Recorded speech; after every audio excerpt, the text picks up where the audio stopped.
اور پھر یہ سارا پلان ڈیسائیڈ ہوا کہ وہ بذریعہ سڑک آئیں گے اور اپنے لوگوں کے حصار میں پہنچیں گے، بجائے اس کے کہ ان کے ساتھ کچھ اس قسم کا واقعہ پیش آئے، کیونکہ زمان پاک میں بھی لوگوں کا رش، سیکیورٹی اتنی زیادہ اپنے لوگوں نے سنبھال لی کہ عمران خان صاحب تک پہنچنا مشکل ہو رہا تھا.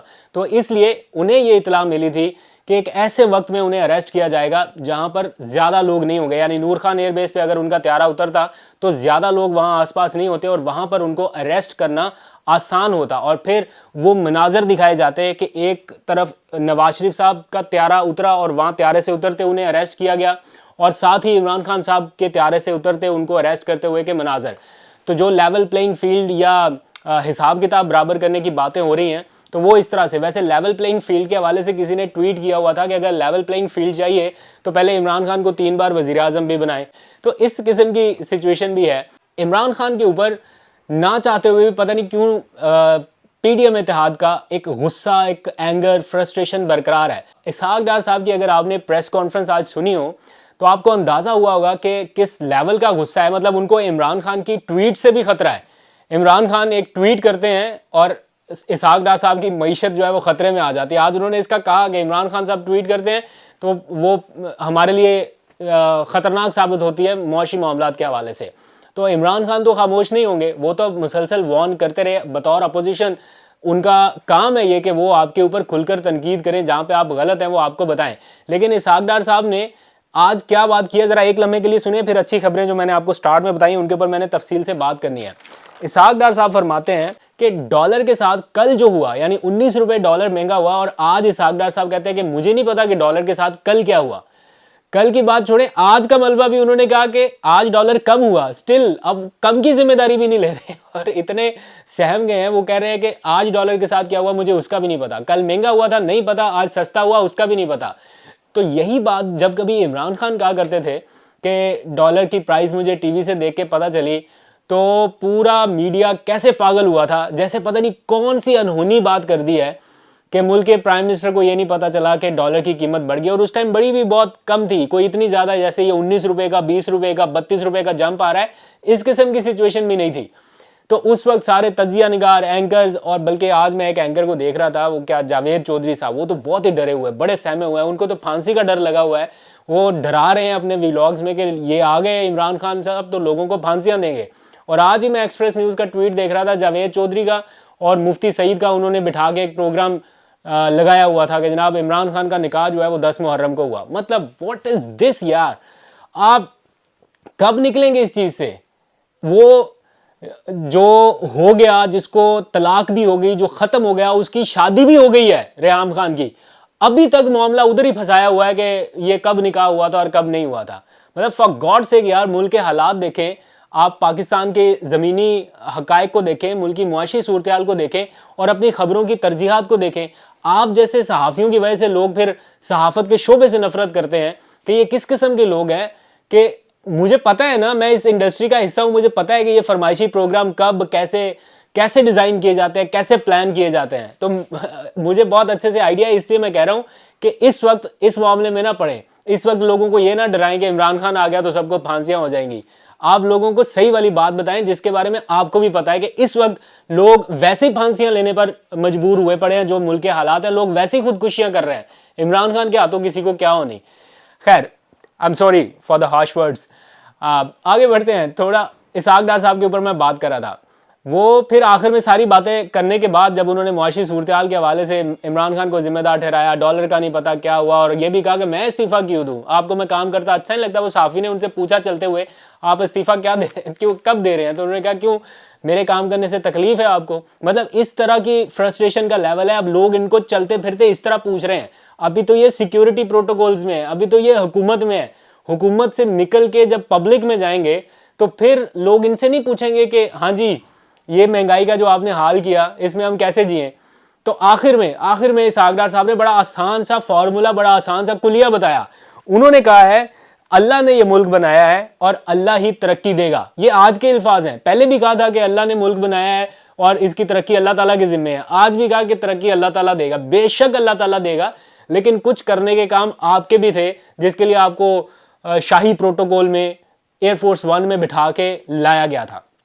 اینی ویز، اب آتے ہیں جو اچھی خبریں میں نے سٹارٹ میں آپ کو بتائی تھی، سوری وہ تھوڑا سا لیٹ ہو گیا اس کے اوپر. عمران خان صاحب کو مل گیا ہے گرین سگنل. گرین سگنل کس کے لیے؟ ایک تو آج انتخابات کی تاریخ کا اعلان کر دیا ہے الیکشن کمیشن اور صدر کی مشاورت سے، چلو اللہ اللہ کر کے 30 اپریل کی ڈیٹ ڈیسائیڈ ہو گئی.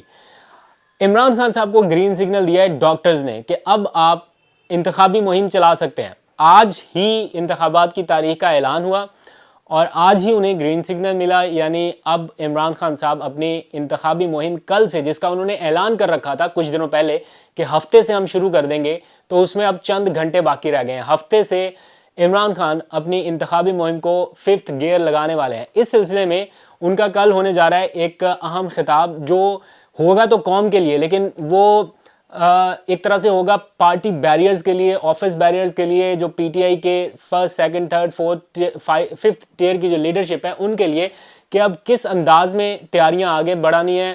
یونین کونسل کی سطح پر، تحصیل کی سطح پر، ضلع کی سطح پر، ڈویژن کی سطح پر کیسے معاملات کو آگے لے کے بڑھنا ہے. تو عمران خان صاحب کے پاس اس وقت ٹکٹس لینے والوں کی لمبی قطار ہے. آج بھی انہوں نے بتایا کہ اگر میں یہ بتا دوں کہ وزیر اعلیٰ کا اگلا امیدوار کون ہوگا پنجاب میں، تو یہاں پہ قتل عام شروع ہو جائے. وہ کہہ رہے کہ 300 سے زیادہ امیدوار ہیں، اور وہ لوگ بھی امیدوار ہیں، وہ خواتین بھی امیدوار ہیں جو مخصوص نشستوں پر آئی ہوئی ہیں. اب بتائیں کہ کس کو وہ وزیر اعلیٰ بنائیں، کس کو نہ بنائیں. تو خیر یہ ایک الگ بحث ہے، لیکن عمران خان کل سے اس ملک کی سب سے بڑی کیمپین لانچ کرنے والے ہیں، اور ایک ساتھ یہ کیمپین آن گراؤنڈ بھی اور ڈیجیٹل میڈیا کے اوپر بھی آپ کو نظر آئے گی. پی ٹی آئی کا پورا ڈیجیٹل میڈیا ونگ اس ٹائم ایکٹیویٹ ہو چکا ہے، یا اسے کل تک مزید فعال بھی کر دیا جائے گا، یا جو ان کی ریکوائرمنٹس ہیں آپ کو بڑے پیمانے پر کیمپینز سوشل میڈیا پر رن ہوتی نظر آئیں گی.